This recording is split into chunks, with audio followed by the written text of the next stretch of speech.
Thank you so much for finding time to join us on Woman 360. Now, before you draw all sorts of conclusions with what's up with my voice, I've got a sore throat. It started yesterday, and I woke up this morning and it's like this, but I could not put off a date with you guys because I enjoy your company so much. Thank you for joining me. I'm Judy Ngulube. Today on Woman 360, we're talking about something that's a reality. It's something that's happening in our country. Now, when you finish school, all you're told is get your papers in place and you will find a job. And if you've got a talent that can really bring you income, just put that in place and you'll be fine. But the reality is, if you haven't found that talent, if your papers are in place, it's not easy to find a job in a day. So what is happening nowadays is that you find a situation where there's a take and give situation in some circumstances. You find a person who's willing to give you a job, but they say, let's go on a date and then let's get to do something that will earn you something that will give you the job, and it's a take and give situation. What am I talking about? Bottom power. That's the term that is mostly used, but it's sex for money. Why is this happening in our country? Why is this coming up so much? We take a break and join me on the other side as we talk to an HR personnel, Betty Sikana. But our break is people on the streets of Lusaka. I love to hear your views. So I went into the streets just to hear what people have to say on this topic. How do they feel about it? Listen to this and join me on the other side. It's a very bad idea for an IMD to trap a girl or a lady just because she's unemployed. Then try to involve her into going into sex. Then she gets what she wants. It's a very, very bad idea. It would be very unfortunate for the MD or whoever is giving employment to think that doing that is to think of going, taking that route, because one, it will be a trend. It will not be a one-off thing. Now, at the say for example, at the end of the year or 5 years, how many will he have gone to bed with? So, to start with, I think it's very, very wrong, and God condemns that. Yeah, I think it's the right thing, because you can't be unemployed. When someone comes to employ you, then he said you want to have sex with you. It's better you do it so that you'll be employed. You do it just for a short time, then you have a job for a long time, maybe until you die. So it is a good idea. Okay. Yeah. Even you think it's a good idea? It's a very good idea, madam. Nothing you can do. If you deny to do that, to just have sex with me, it's your boss, that means you won't have a job. Okay. So Now, you guys must have girlfriends and wives. What if it was your wife? How can you feel? It is their secret, but if she tell me that she had sex with another man, I have just to chase her from my house. I'll blame the boss. Because my wife, there's nothing she can do. She's the boss. She's the boss. She's the one to employ that, So if she refused to have sex with him, that means she won't have a job. So I'll blame the boss. The boss is the one who's wrong. Well, I can blame the guy because us ladies, when you go, you're looking for a job, it's a job that you want, not sex as in that. So sometimes you get to be, maybe when you're desperate, you really want that job, you've got you've got so many responsibilities. Yeah, so I can blame the guy, because the guy, maybe the lady can be desperate for that job. I know that we may have problems in terms of jobs, but it should not rule young people into giving themselves out just for the job to offer sex, which is not good. We have to stand strong, and we have to prove to the world to say, without job, without anything, I should not use my maturity. Should not be involved in sexuality. I should maintain my stand as a Christian. Okay, that's really intimidating and underestimating us, because usually what happens is that you would have the paper, or maybe you studied economics, you've got a degree, but then you have all the qualifications. You go look for a job, and then the man will be like, what's your name, where do you stay, can I have your number, and such things. It's very uncomfortable and bringing the economy of Zambia down, really, yeah. But okay, even the way we dress matters. You find that you go to look for a job, you're in a very short skirt, big shoes and stuff like that, painted, all makeup. You know, when going to look for a job, it's about how you look. What people see must be what they get. Very interesting views there in the streets of Lusaka. I won't say which statement, but one of them actually reminds me of a movie, Indecent Proposal. It's interesting to see people having so many opinions, different ones for that matter, in terms of our topic for today, sex for jobs in Zambia. But before we went into the streets of Lusaka, I told you I'll be talking to Betty Sikana, who has been in the HR profession for over 10 years. So let's get an HR perspective of just sex for jobs. Betty, thank you so much for making an appearance on Woman 360. Thank you so much. Okay. Firstly, let me get your view. How do you feel about this generally, sex for money, for jobs? In the first place, I would propose that before you even make a decision, because whatever we get into, we decide. At every point, we are making choices. So before you decide, ask yourself, what is my worth? What am I worth as a girl or as a young woman? Then you ask yourself, am I qualified? If you have the qualification, you know your self-worth and you value yourself, even thinking of the value that God has naturally placed upon each one of us, then you need to think twice, is it really worth? How many men are you going to sleep with if you are going to keep sleeping with men to get a job? For example, I've changed jobs over 6 times. So how many men will I be counted to have slept with? It's not, if you have the qualification, you have the content, you have what it takes to get a job, I would rather you don't take up a job because you have to sleep with a man. Get a job because you are qualified, not because you have to sleep with a man. Okay. Why do you think people are engaging in such activities, such morals? In most cases, for the girls or young women, I'll say they don't actually realize that they have what it takes to get a job. And so even when you assess the CVs that we go through, I've worked for a range of organizations, and you check even the way it is structured. It's not like someone has a target. Most girls would not even know what they want to be or what job they want to do. So first you need to be focused. Know exactly what you want in life, know exactly where to find it, and then come up with a strategy of how to get it. Obviously, sleeping with the employers is not one of them. There are so many other ways. Just improve on yourself. If you feel you are not content with your qualification, it's time to up your grade, so that you have what it takes to get the job. What would be the best approach for a person who's in this situation? Who's been offered to? Yes. The approach is, for the employers, I know that within organizations, there are policies that safeguard treating would-be candidates to subject them to sex before they are offered a job. Is actually an offense within most institutions that I know.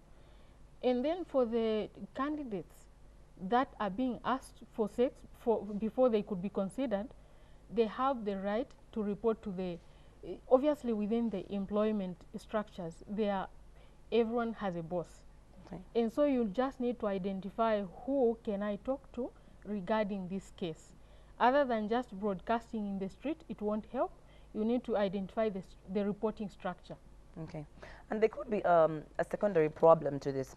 Let's say there's this situation where when getting a job, the two did engage in sexual intercourse, but then let's say the young lady gets into employment at that company, and the person comes back and wanting sex for the second time, but the lady says, no, this is too much, it can't happen. Can they still take the same procedure, or maybe could they take the case to police? But then if you go to police, what do you say? Do you say it's sexual harassment, and then you have to tell the whole story that happened and things like that? What then can you do in that situation? The funny part is that you hear stories of even married men and married women having sexual relationships in workplaces.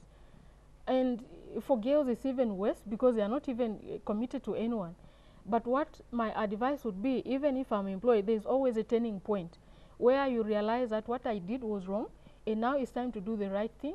If I'm being asked for the second time and I know it is wrong and it will not end me, obviously I've heard stories of people rising through the ranks through bottom power, but that doesn't go very far. There's always time for everything. Okay. Yeah. Betty, thank you so much for coming through. Okay, thanks a lot. All right. I have been talking to Betty Sikana. She is a human resource personnel. She has been giving us the HR perspective of sex for jobs. I hope everyone out there has picked up one or two things. We go for a break. Join me on the other side with Songbird Scarlett.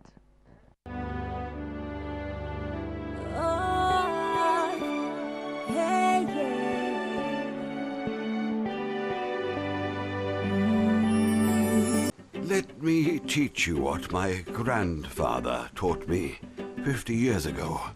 Our family has been farming on this land for 3 generations.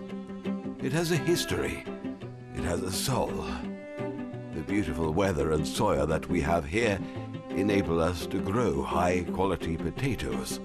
I'm proud to carry on this tradition of fresh products, and I hope one day you will be the one taking care of it. I believe that when you make something with pride, people can taste it. That is why Yo-Yo Chipsy chose us as its main supplier of fresh potatoes. When you grow the best potato, you're gonna have the best potato chips. Made with 100% natural ingredients, Chipsy potato chips. We know you'll love them. Caring for your fabric is about to get so much better.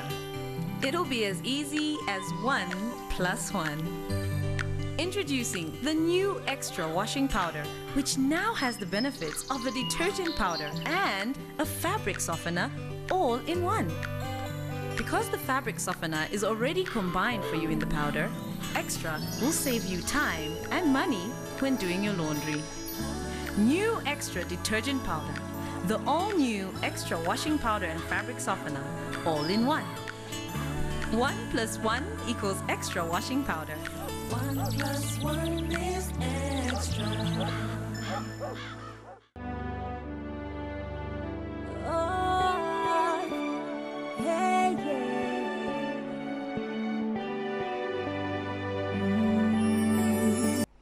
Thank you so much for still staying with us. They say the truth shall set you free. And Scarlett, I'm a huge fan. I love your music. You're so free. Thank you. Okay, thank you so much for making an appearance on Thank you Woman for having 360. So firstly, we want to know your full names. We know you as Scarlett, but who is Scarlett? What's your full name? My name is Jemima Lirato Chulu. Chulu? Yes. Chulu was in Bemba? No, Eastern Province. Oh, you're going to be my blue. Anyway, it's all right. So we were talking about sex and, you know, using sex to get jobs. How do you feel about that? You know what? I think it's unnecessary. Like your first guest had said about knowing your worth. It goes a long way to know who you are and how much you're worth in order to stay away from certain things. So it's about having a certain standard. So, I mean, I know people do it, but you kind of get the feeling that a person who is doing it that way is maybe going about it. It's like a cowardly thing to do. Instead of hustling and sweating for what you're earning, you're going about it through the back door. And if that's your pattern, that's your pattern. But I feel like there's better ways to live life and do the right thing, because doing the right thing does pay off in the end. Yes, it does. And music in Zambia is really coming up. You could actually take it up as a career. Yeah. And I know this also happens in the music industry, but is it the same as in the corporate world? Does it take the same pattern? Of course, like I recently just got a job in radio, and you kind of get the sense that people want to know, how did you get the job? Why did you get the job? What did you do? What did you say? That kind of thing. So there's like suspicions, and people want to spread rumors and that kind of thing. But I know that in the music industry, you find a lot of stories of girls who, I want to record, I want to do a song, I want to be this person, and then the producer's like, oh no, come see me or whatever, and then the come see me becomes come see me for something else, and then the person makes the song but it never goes anywhere because he was just trying to get something out of it. So you hear a lot of stories like that. But I feel like at the end of the day, in my case, I was lucky because I was working with family. But at the same time, after that, I had to progress from that setup to start working with other people outside of my family. And at the end of the day, your talent and your craft will speak for you. So if you believe in that, there is no problem at all with saying no, because at the end of the day, if God gave it to you, somebody, the right person is going to come along and scoop you up, you know, and you don't have to sell yourself at all. Okay. Your music is very conscious. It's always, when I listen to it, it's always uplifting. It's got this positive message. And in the music industry, we've heard that most of the time you hear people saying nudity and sex sells. So why did you decide to go into the more conscious type of music? First of all, I'm a Christian. So my standard is, if I do this, what does God think? After that, it's, if I do this, what does my mom think? So I have to always make sure that there's a tick on the first one and a tick on the second one. And then also, if everyone is saying that sex sells, which indeed it does, because most of the consumers want to look at something that's attractive, something that makes you feel a certain way. But at the end of the day, if you have a store full of shoes that are all black and there's one white shoe in there, most people will wonder about the white shoe. So I decided that I was going to be the one that was different. And it's paying off for me, because people are attracted to, how come she's doing it? It doesn't look like it's easy. It looks very difficult, and it is. But at the end of the day, it pays off because I'm sticking to my standard and I'm maintaining that I will always do the right thing. I will not be naked on stage. I will not sing about sex at all. I will not sing swear words. I will not even just, you know, content like I'm going to get up and write a song about a man between two women cheating on his wife and I'm the girlfriend and I'm trying to poke at the wife or whatever. You'll never hear that from my mouth, because I don't, you know, I'm not going to spread that kind of message to people and make people feel like it's okay. There might be a budding artist out there watching right now and they're saying, Scarlett is just saying it's easy. I've been trying for the last 5 years. It's not easy at all. She's saying it's hard, but what is the story behind it's hard? It's be determined, be passionate, just follow your dream, one day to happen. But what if somebody has been trying for 5 years? What message could you give them? Be determined, be passionate, just follow your dreams. Says, no, it's not easy, it takes time. But there's someone who's saying, but I've been trying for 5 years to get my album out, because it's also a passion, it's also a talent, and it's gaining income for you as well, I'm sure, isn't it? Yeah. Yes. It's difficult. Everyone has a different story. There are some people who start and it takes you 9 years to get a break. There are other people who start, you take 6 months and you come out with a hit song. I mean, people, for instance, me, everyone says you don't have a hit song. So I'm like, that's fine. And they're like, Pillow song, what's that again? Oh my God, I can't sing. I like the way you wrinkle up your nose when the sun wakes you up in the morning. Yeah, that's nice. I think that's a hit anyway. Well, they say, people say I don't have a hit song. But at the end of the day, they'll come and say, this person doesn't have a hit song, so who is she? What does she do? So you put a song out there and people are like, Munisungile Banja. People always remember me for that song. So even if to you it's not a hit, it had a message and it touched people, and people, you know, they took it to heart. Like, this is something, this is ours. And I think that it just depends on what your story is, because at the end of the day, God puts you where you're supposed to be. So if your journey is going to take you 5 years, there's a reason why it's going to take you 5 years. But if that's really what you were meant to do, you will end up in front of the right door, and that door will open and you will get through it. And I mean, it's not easy at all, because even once you get somewhere, like for me, it was like, oh, 1 year, 2 years, oh, bam, she did a big show, you know.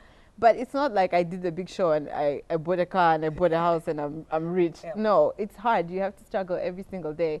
But if it's your passion, if it's your talent, it's something that you believe in, then be the best you can be at it. Learn as much as you can learn at it, even in your downtime, like while things are not working the way you want them to work. Because the day you get your break, if you know everything that you need to know to be the best when you get your break, it's going to be so much better. So always find like a positive in it. Because there's times when like this year was really hard. Like 3/4 of the year I didn't have any work at all. But I spent my time learning everything that I could learn, perfecting certain things, changing my brand, meeting the right people, making the right connections, so that next year, if something happens, I've done my background work. So you can use every single moment for it, and try not to like look at the negative and say, I've been in this for 5 years and it's not working. Because maybe in the 5 years you were learning stuff that you need to know when it does work. So. Who writes your songs? If it's in English, I write them myself. If it's in vernacular, the man who will be playing guitar for me, his name is James Sakala. He writes for me. What language are you most fluent in? English. English. Yes. Nyanja, No, not really. But I mean, like, I can sing in any language. You give me a Lozi song, I'll sing it. As long as someone tells me pronounce it correctly, I'll do it. Yeah. Okay. No, your lyrics are really amazing. They really do it for me. But then, when you look at the messages that are in your songs, are they things that you see happening, or is it something that maybe just keeps you awake at night and you think, when you look at what the world is going through right now, how do they come up? How do you just, what keeps you awake I at know, night? like, for my first album, there were certain songs, because I do love songs as well, because everyone needs a love song once in a while, something to make you smile about someone. Yeah. So those are mostly, if it's a love song, it's usually a personal experience or something that I felt about someone, or something that someone else felt and explained to me, and I thought, listen to all your love songs very carefully so that I know your love life. or something that I felt, I was like, wow, why did I write about that? Let me tell a story. But most of the time when we like in writing, when we were creating the songs, we would sit down and be like, okay, let's come up with a concept and write about this. So you hear certain themes in there that, you know, you like, she's too young to understand that. But then we sat down and we researched certain things and we wrote about them and came up with a song, came up with a particular sound. But I know, like, when it's a conscious song, it's, for instance, Munisungile Banja is about a real life situation that was happening to one of my very close friends. And it highlighted the fact that it wasn't just her. Afterwards, like, the response, I still get responses up to now where someone is like, this is happening in my house, and I heard the song and it made me cry, but afterwards I felt better about it, because these are things that are happening to real people. Give Me Peace, when I wrote, we had done a workshop for some kids, and there was a girl and they're talking about how she was raped when she was a kid and all of that, and you kind of get, you're like, ugly things are happening. Why can't we all just live together in harmony and have like good relationships and take care of each other, instead of causing pain and hurt and destruction to children, to women, to whoever. So it's a lot of things. Other times we write a song which is from the Bible. Yeah, you just get a verse and you like translate it. Yeah, and just move the words around. Scarlett, it's been a pleasure having you on the show. Thank you for having so much me. for coming through. All right, that was Scarlett. By the looks of things, I can tell we can chat on and on, but we have to end somewhere as we are looking at time as well. I love interacting with my audience. I went into the streets of Lusaka and I did post something on the Facebook page, Woman 360 on Facebook. Like the page and give us your thoughts on what we are talking about today. Sex for jobs. People had already put some messages which I have printed out here, and Chansa is saying even the life situation of no jobs, mwe. Okay, that's Chansa. And then the other one is from Kasonde. This says, these are the last days. People take sex so casually. The other one is saying, the one proposing sex for a job is the one to blame. Morals in Zambia.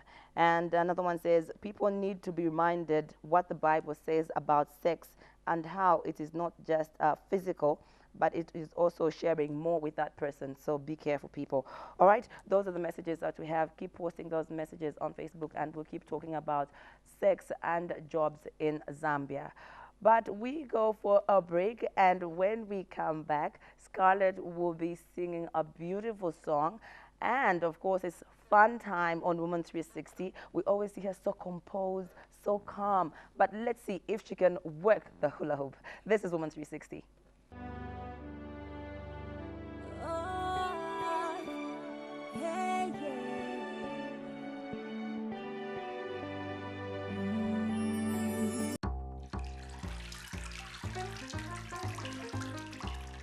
You know, ever since I discovered the smooth quality of Romeo soap, I've never been able to get my hands off it. That sweet, refreshing smell. Mommy, what time am I coming out? Could you please hurry up? Okay, Mommy. Sorry about that. That's my mom. She's always saying I spend too much time in the bathroom. But hey, a lady has got to have a beauty time, right? Tony, what time am I coming out? That's my big brother. He likes to do everything I do, and I know he can't wait to get his hands on his new Romeo soap. I'm almost done, guys. I'll be out in a few minutes. Romeo Beauty Soap is soothing and fresh smelling, leaving your skin feeling soft and healthy. No wonder no one can resist it.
in the morning. Introducing new on the market, Big Tree Custard Powder.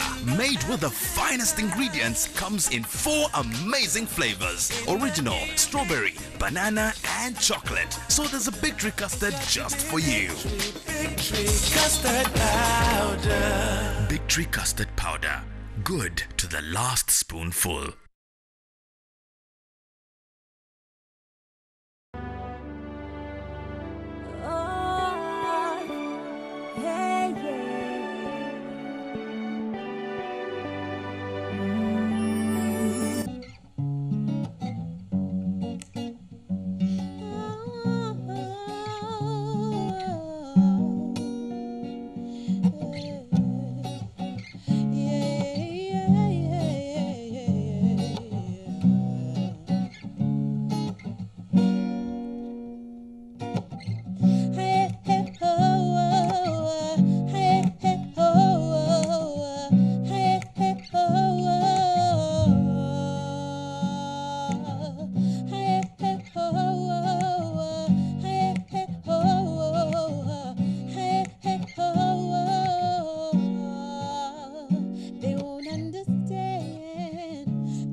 right.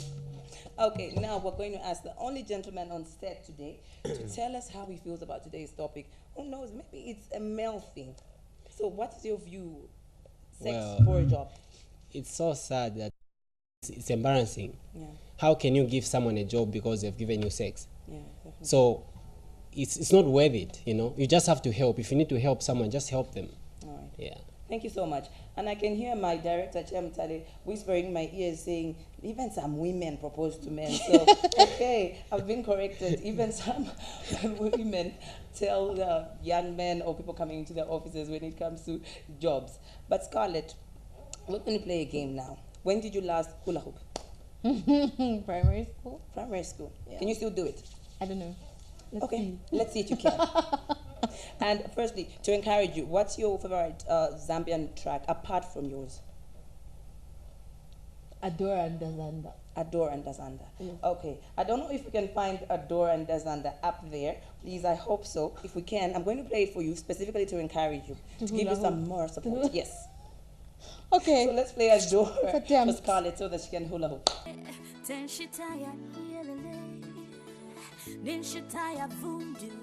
One ten they can wish you yati. We catch up and then you fit to see. Hello, na bena niani. Hello, na banda bandi. I'm doing it.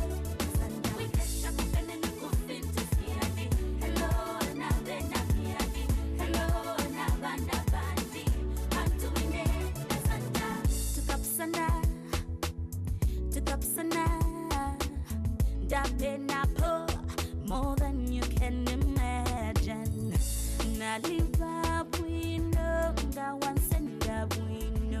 But it do not ever dare to cross my boundary. Nanguvela meiwe, nangu utukewe. I'll teach you a lesson. Okay, I've seen it's easier to do this here on the neck, unlike on the waist. She was saying she used to do it. I don't know if she did it there well. We'll let the viewers judge. Scarlett, thank you so much for coming through. It's been a fantastic time. Thank you for having me. All right. We've been talking about sex for jobs. We had Betty Skana, who came in as an HR personnel, just giving us a perspective from the human resource point of view. She told us how to go about it in a professional manner so that you can get that job as your worth. So we end Woman 360 here. Join me next week at the same time. I'm Judy Ngulube. We close as Scarlett is giving us her autograph on that W there. Thank you so much.